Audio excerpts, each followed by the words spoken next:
Assalamualaikum warahmatullahi wabarakatuh. Apa kabar sahabat sekalian? Balik lagi dengan Fikri di sini di channel yang pas. Channelnya tempat saya ngasih solusi yang pas buat kamu semua. Nah, di video kali ini saya bakal bahas lagi tentang Inbook X1 tapi nggak pakai Pro. Kenapa saya bahas? Karena akhirnya banyak juga yang nanyain, gimana kalau untuk varian yang tanpa Pro-nya ini, yang pakai i3 dan i5 generasi 10.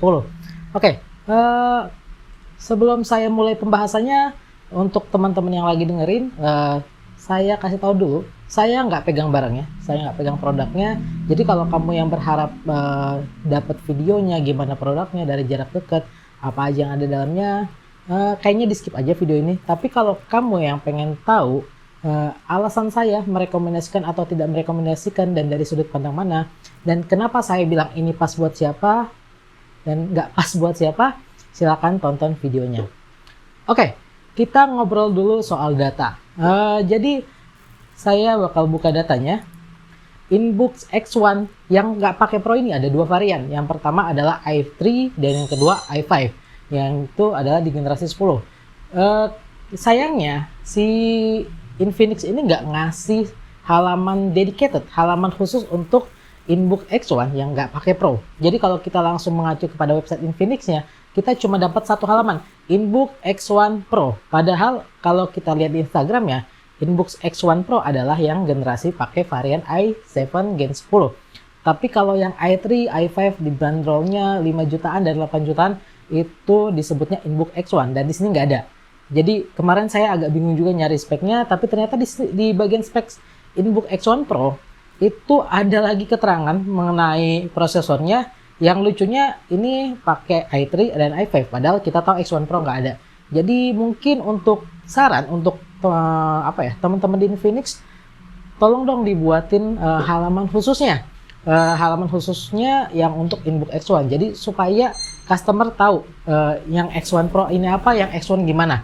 Oke, tapi kita asumsikan saja bahwa spesifikasi lengkapnya sama dengan yang ada di websitenya. Selain perbedaan tadi, i7, i5, dan i3 semuanya sama.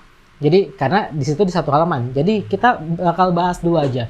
Oke, pertama-tama saya pengen ngomongin yang 5 jutaan dulu. Harga di website di Instagram dari Infinix itu harganya 5.499.000 lagi diskon untuk launchingnya. Tapi harga realnya adalah 6.500.000. Jadi saya akan bandingin dulu dengan yang harga sama, sekitar 5,5 sampai 6,5. Oke, pertama saya bahas dulu i3 Gen 10. Untuk di harga yang samanya, di kisaran yang sama, saya nggak bakal bahas semua prosesor yang ada. Saya lupakan saja yang Celeron 4205 dan Celeron lainnya atau Intel Pentium Gold yang menurut saya memang bukan lawannya. Jadi kita singkirkan saja. Jadi saya mulai dari yang performanya menurut saya masuk oke-oke di harga yang sama. Yaitu pertama ada varian AMD Athlon Gold 3150U, terusnya ada yang pakai Ryzen 3 masih generasi 3000 yaitu 3250U, dan ada yang pakai i3 juga Gen 10 juga tapi belum pakai yang G. Jadi masih saya kasih tahu dulu. i3 i-series Gen 10 itu ada dua. Yang pertama dan yang revisinya menurut saya. Jadi kalau yang revisinya itu pakai G, yang pertamanya pakai U.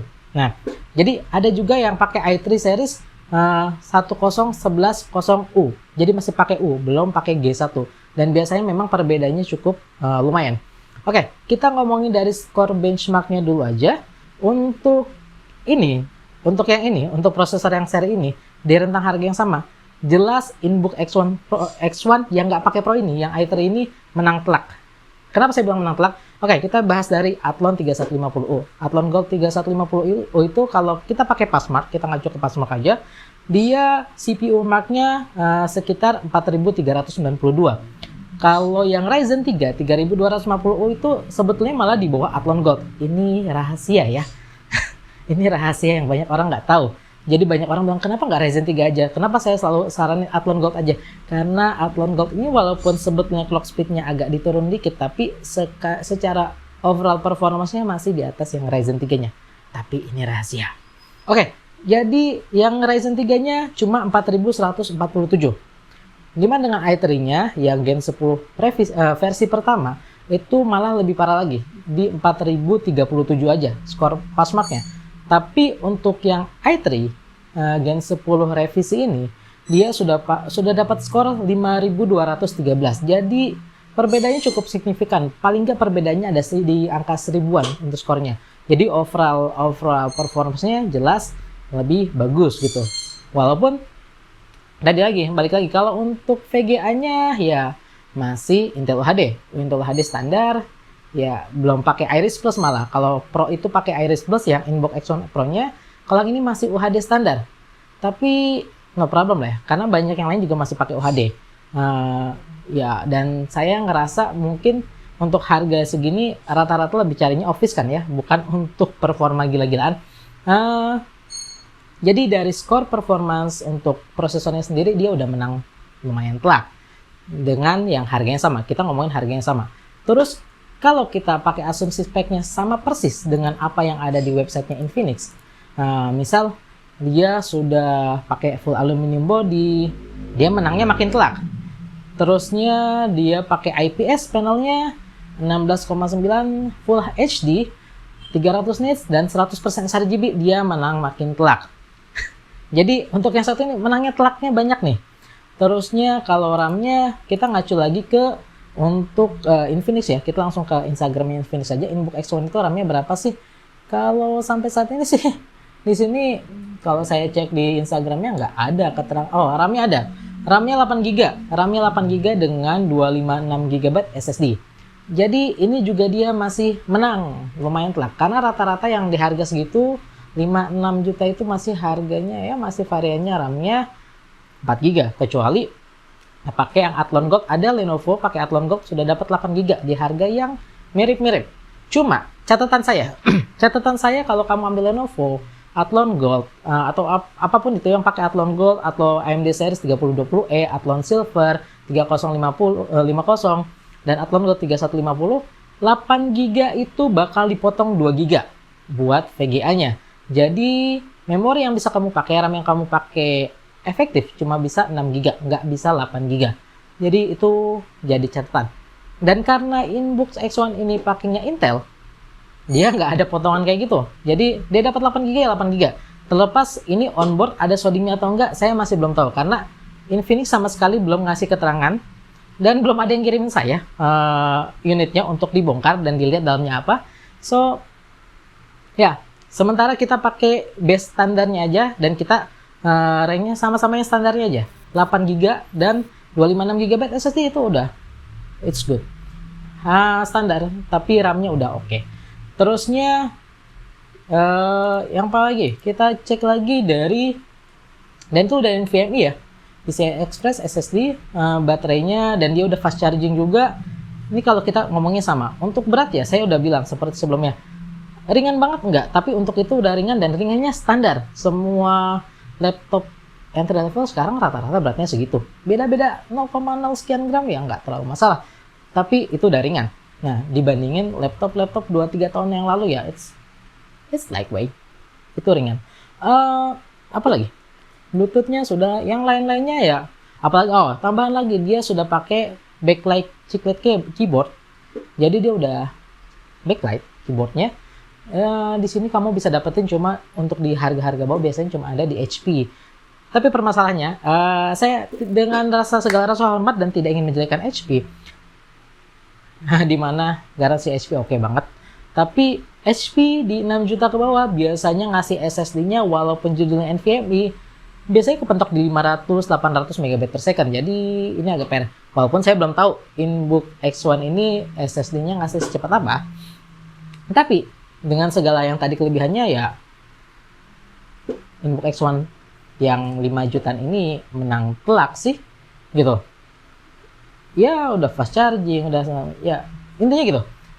Kalau untuk saya untuk di harga ini jelas-jelas dia menang telak si Inbox X1 ini. Masalahnya paling ya di sektor seperti kemarin saya katakan garansinya, karena Infinix ini benar-benar pemain baru di laptop. Jadi ya mungkin kita lihat aja nanti performa garansinya after sales-nya gimana. Tapi yang pasti untuk harga cuma 5 jutaan menurut saya dengan segala kelebihannya, garansinya agak bisa dikesampingkan ya. Gitu kan. Daripada kamu ambil laptop second yang harga 5 jutaan, mendingan ambil ini. Paling nggak masih ada garansinya. Walaupun garansinya masih agak dipertanyakan.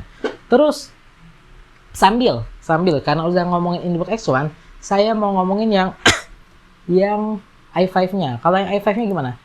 Terlepas dari yang pasti gini, kalau ngomongin fitur, jelas-jelas dia masih menang banyak dibandingin varian harganya sama yang di 8 jutaan. Dari performa juga dia cenderung menang, karena biasanya yang pabrikan lain masih kasihnya i3 walaupun sudah Gen 11, tapi performanya masih di bawah i5 Gen 10 yang yang revisi ini. Jadi kalau saya bandingin aja nih i5-nya 1035G1 itu performanya di skornya 7910. Sementara i3 yang Gen 11 1115G4 itu performanya 6400. Jadi dia masih menang di performa. Plus lagi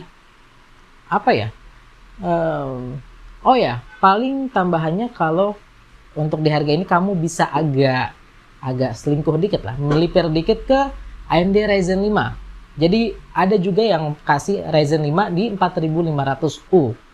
Jadi 4500U itu performanya memang agak ngebanting sih. Karena kalau untuk di harga ini 8 jutaan kamu bisa dapetin Ryzen 5 4500U dengan performa yang skor overallnya 11.239 yang ya sebetulnya bahkan udah ngebanting yang 10 juta kemarin. Tapi kan yang lainnya nggak ada, sRGB-nya nggak dapet biasanya, bodinya juga masih polikarbonat dan lain-lainnya yang fast charging dan ya segala macam fitur yang mirip-mirip HP itu nggak ada di laptop-laptop yang agak konvensional ini.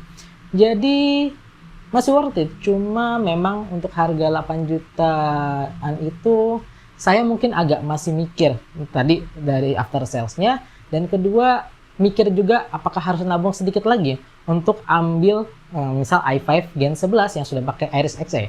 Karena Iris Xe ini masih bener-bener sesuatu yang bikin saya takjub, amazed banget. Saya bisa main game AAA walaupun misal low, tapi nggak pakai baterai gitu. Nggak pakai baterai dan lumayan lancar gitu. Padahal kalau saya pakai laptop gaming ya saya harus colok baterai. Jadi ini Iris Xe ini emang bener-bener game changer. Dia ngubah segalanya, segala putusan. Kalau itu dari pribadi saya, tapi kalau kita ngomongin fitur 8 jutaan juga jelas dia nggak ada yang lain. Tapi kalau kamu ngomongin performa untuk yang 8 jutaan kamu masih bisa lirik-lirik yang lain. Tapi untuk yang 5 jutaan Iris X1 Inbook X1 ini ya apalagi saya harus bilang, saya nggak ada lawan. Oke. Kira-kira itu aja informasi yang bisa saya kasih. Balik lagi, saya nggak pegang barangnya, saya belum punya kesempatan untuk bongkar, ngoprek barangnya, tapi kita ngomongin data yang resmi dari pabrikannya. Mudah-mudahan informasi yang saya kasih ini bisa bermanfaat dan bisa jadi satu hasanah wawasan baru untuk kamu mempertimbangkan dan memilih kalau emang mau ambil Inbook X1 ini. Saya Fikri undur diri. Assalamualaikum warahmatullahi wabarakatuh.